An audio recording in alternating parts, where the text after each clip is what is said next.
end of the homestead frontier coincided with the end of our wartime prosperity.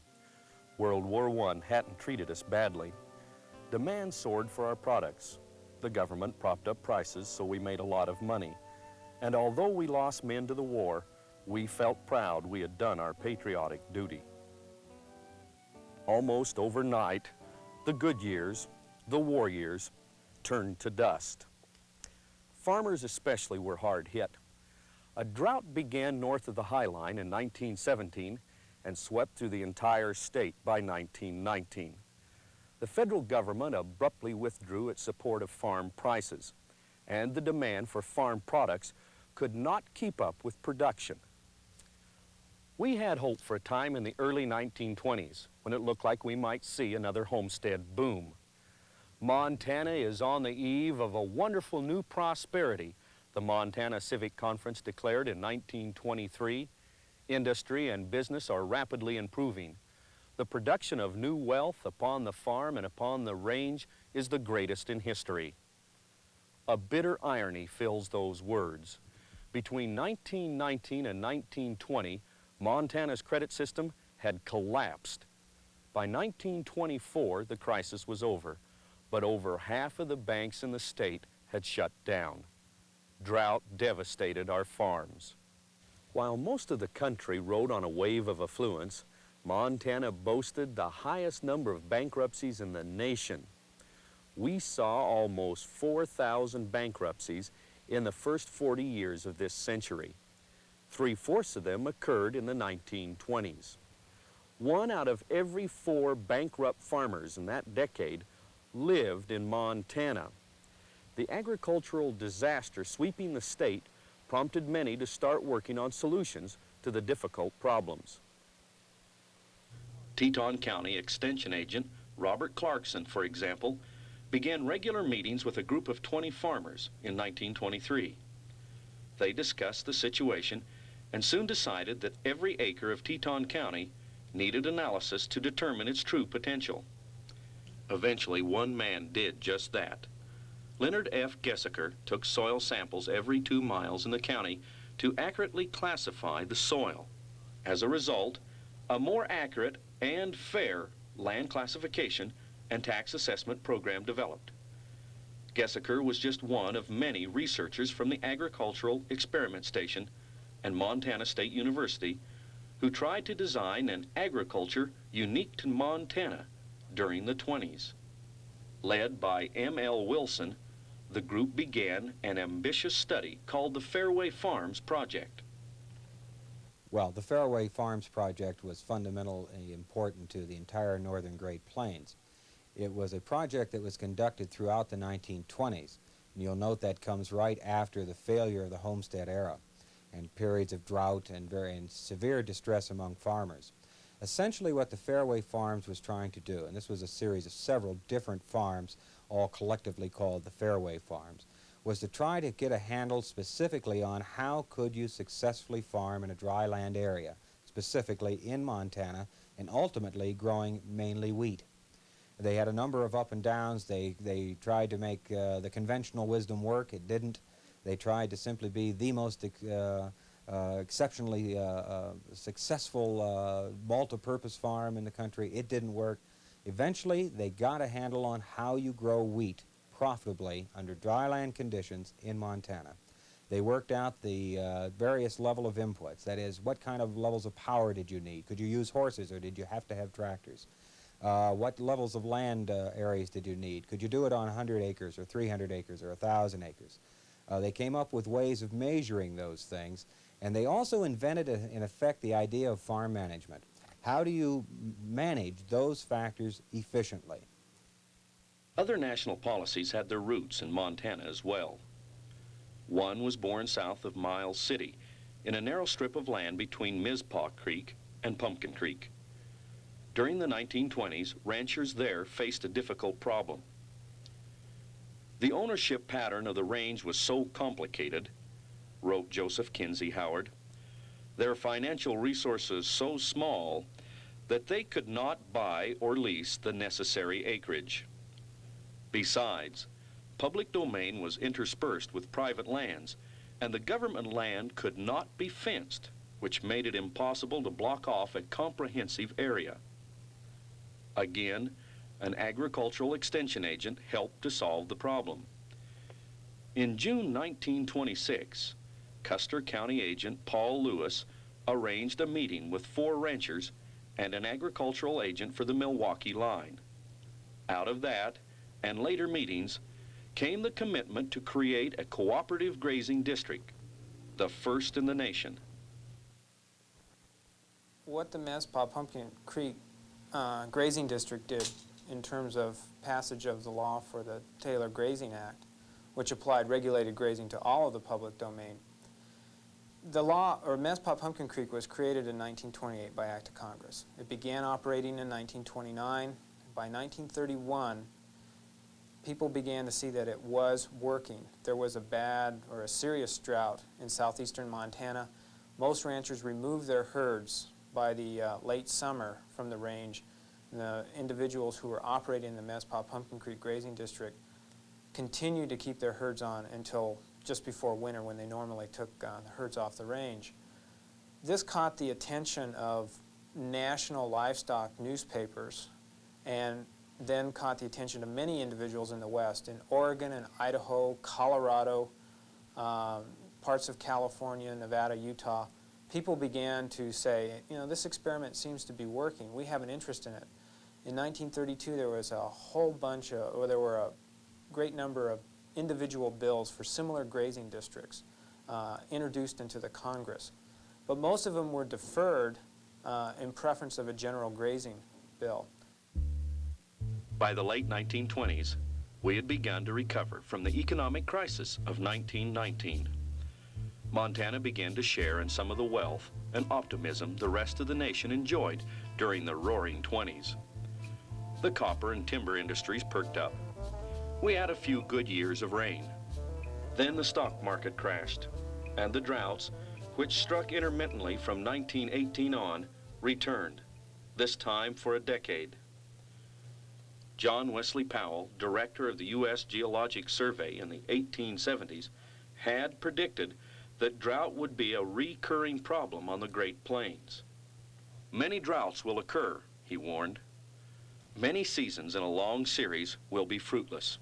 It may be doubtful, Powell added, whether on the whole agriculture will prove profitable on the Great Plains. In addition to drought, however, other terrors came with the Depression. The wind came. The wind, which seldom died down for more than a few hours, whipped up dust of uncanny, penetrating power. The best houses were not free of it after a violent blow, according to a farmer living outside Plentywood in 1930. And the insects came too. Cutworms and Mormon crickets. Grasshoppers so thick they stripped the land of all vegetation. The state entomologist wrote in 1937 that the state had never seen so many pests before. The Depression brought unemployment and hunger. We had to rely heavily on help from the federal government. By 1933, we had a quarter of our population on relief. Half of those getting assistance were children. On a per capita basis, Montana was second only to Nevada in the amount of federal money a single state received. The reason for this was our large land area, our sparse population, and one of the largest federal projects of the New Deal, Fort Peck Dam. This was a new idea. This federal involvement in local welfare and massive public work projects. Before the 30s, states, communities, and private charities helped the needy. But the need was so great during the 1930s that the federal government began to do a lot of things it never did before. The New Deal, the basic idea of the New Deal was a massive increase in the power, authority, and activity of the federal government that was matched, incidentally, by an increase in activity by the state governments, which were prodded by federal activities such as matching grants and new federal programs. But it was mainly federal. It's probably true to say that in 1930, when the average Montanan looked to the government for anything, that citizen usually looked to Helena. In 1940, the average Montanan looked to government for many things and was looking then to Washington, D.C. The New Deal introduced many new federal programs which were extremely important to all states. In Montana, probably the most important of them was the Agricultural Adjustment Act of 1933, which was designed in part by Professor M.L. Wilson of Montana State College. It set up the Agricultural Adjustment Administration, which paid farmers to take croplands out of production and had a massive impact upon Montana agriculture and agricultural communities. The New Deal gave new hope to many. In particular, it helped labor unions successfully organize workers. In spite of high unemployment, unions made many gains during the 30s, none more spectacular than in Butte. Since 1914, Anaconda Company had refused to recognize the miners' union. But with passage of the National Industrial Recovery Act in 1933 and of the Wagner Act in 1935, the federal government confirmed the legal right of workers to organize. Labor unions throughout the nation began to flex their muscles. In spring of 1934, the mine, mill, and smelterman's union signed up all of Butte's miners in a matter of weeks. As a result, the Anaconda Company had to recognize the union. Jurisdictional conflicts between the mine and mill union and the crafts unions, however, led many workers to reject the contract that had been negotiated. Negotiations broke down, and on May 8, 1934, 3,600 workers walked off the job in Butte. It took federal mediators several months to end the strike. Nothing could be resolved until the mediators met face to face with the unions. When strikers returned to work that fall, they returned to a closed shop. The union had regained the power it lost 20 years before. Workers everywhere saw their strength increase during the 30s. Another segment of society also benefited from the reform spirit of the era. During the 1930s, new legislation gave Native Americans a variety of rights that previously had been denied. One kid has to go back in time to the Indian Allotment Act, where the reservations were being broken up. Consequent to that, a report was commissioned by the United States government, and the entire report, which was published in 1929, was entitled The Problem of Indian Administration. It is commonly referred to as the Merriam Report. What that Merriam Report disclosed was an abysmal condition of American Indians, low socioeconomic conditions, a very low educational achievement level, many health problems, and the like. So John Collier, who has been referred to as the individual most responsible for the Indian Reorganization Act, was appointed the Commissioner of Indian Affairs. And it was directly through his efforts that the Indian Reorganization Act was enacted into law. That particular piece of legislation provided essentially for several actions by the United States federal government. First of all, it terminated and ended once and for all the allotment process. It also encouraged the biculturalism of Native Americans. The pattern by that time had been to change us. The Indian Reorganization Act recognized the validity of Native American cultures and encouraged the continuity of the Native American way of life. An Indian Arts and Crafts Board was eventually created, but the most important point contained within the Indian Reorganization Act was its provisions for tribal self-government, government by Indians, essentially self-rule, which had been virtually non-existent during the Dawes or the General Allotment Act. Many tribes organized pursuant to the Indian Reorganization Act. Here within the state of Montana, all but 2 are organized under the IRA, which provides for Indian tribal self-government. The Depression and the New Deal ended when the nation began to prepare for war. Montana's copper industry revived as wartime demand exploded. At the same time that our economy picked up, Montana's isolationism grew. But it's not surprising that in World War I there would be many who opposed the war. The large Irish community, which opposed an alliance with England, a large German community that opposed, of course, war with the fatherland, a large Scandinavian community that was neutral by background. During the 20s and 30s, non-interventionist sentiment was strong here, as it was throughout much of the nation, especially the middle parts of the nation, which tended to favor less alliance with or involvement in Europe than the East Coast. Isolationist sentiment reached its peak in the country in the middle and late 1930s, and it was very strong in Montana. Senator Burton K. Wheeler was one of the strongest isolationists in American public life, one of the most influential. Congresswoman Jeanette Rankin, Congressman James O'Connor, and many others were isolationist. Of course, Pearl Harbor dampened and really eradicated isolationism, which became almost non-existent with the war effort. And some of the old isolationists were hurt by this, like Senator Wheeler, who was defeated for renomination in 1946. Despite the reluctance of Montana's leaders in Washington to commit the nation to war, our young men have always served eagerly. In World War I, almost 10% of our population joined the armed forces.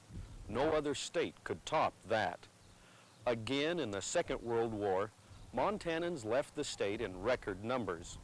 This time it was not only to join the military, but also to get jobs in the war-related industries springing up along the West Coast. At no other time in our history had the state's population shifted so drastically.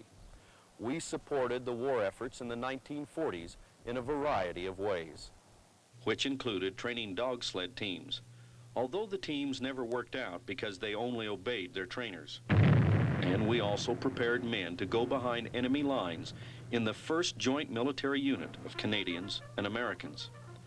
Called the Devil's Brigade, the 1st Special Service Force attracted the kind of men who joined the French Foreign Legion. The force fought a war of terror, parachuting into Mediterranean areas for intelligence purposes. Veterans of the Devil's Brigade still have reunions each year. Women on the home front took over jobs that traditionally belonged to men. They worked in the mines and smelters of Anaconda and on the farms. The federal government established daycare centers for the women workers, although women in Butte could not afford the fee of 50 cents a day. The war-related industries allowed men and women to make money, enough money to start out fresh once the war was over. For everyone, it was a chance to earn a decent living after a decade of hardship. The war involved everyone, women, men, and children. It touched everyone's life. Well, our Army needed food, and all the restrictions on wheat allotments and such were taken off, and we could put in more grain, which helped us an awful lot because everything was getting depleted down. Machinery was worn out. You couldn't buy any during the war. And then the new machinery started coming out, and everybody needed it. And it was a good thing that the crops were turned loose so we could go ahead and do those things. As far as the farming and the agricultural part of it itself, everybody was out for themselves. But when it came for, like butchering or some domestic thing, everybody banded together pretty well. The hardships were, I guess, the long hours that were put in. And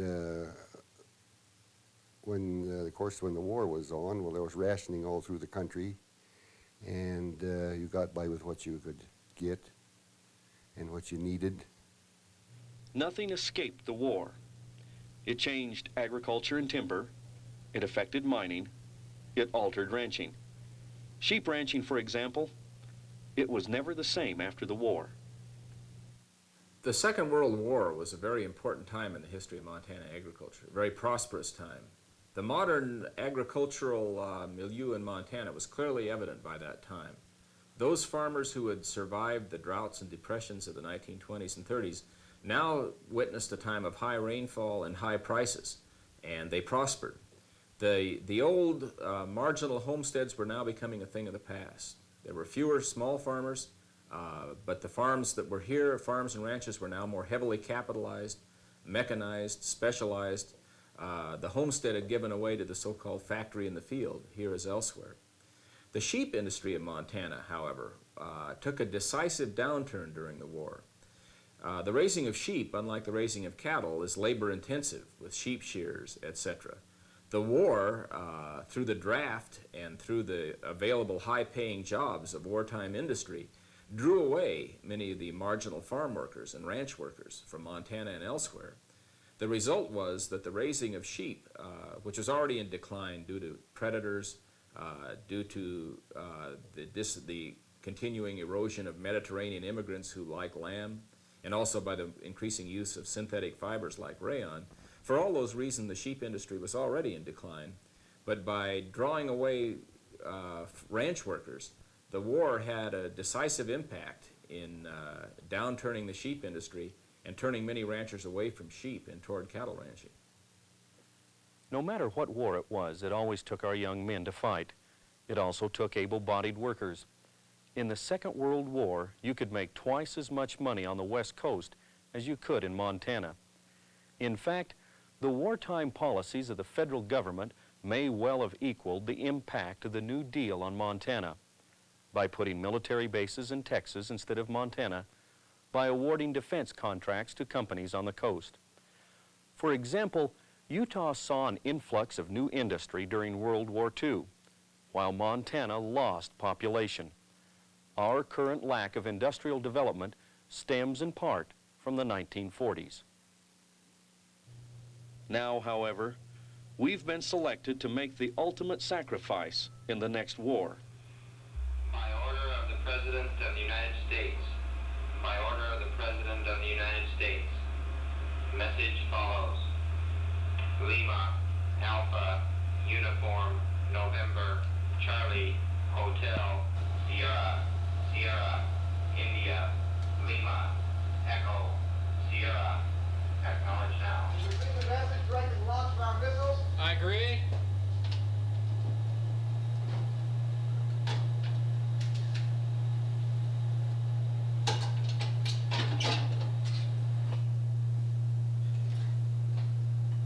Okay, at this time I'm inserting my keys. He inserted deputy. Okay, at this time we need to secure ourselves for enemy attack.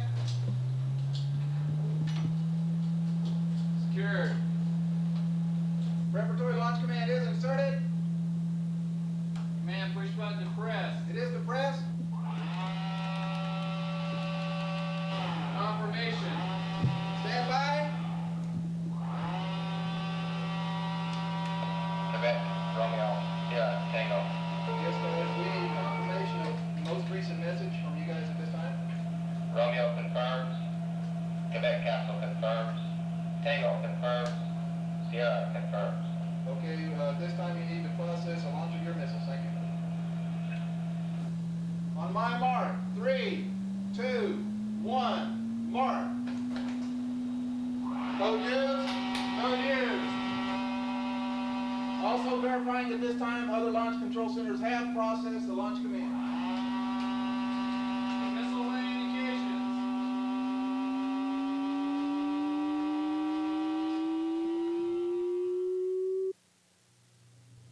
The geologic structure of the upper Great Plains made the state a good place to build underground silos.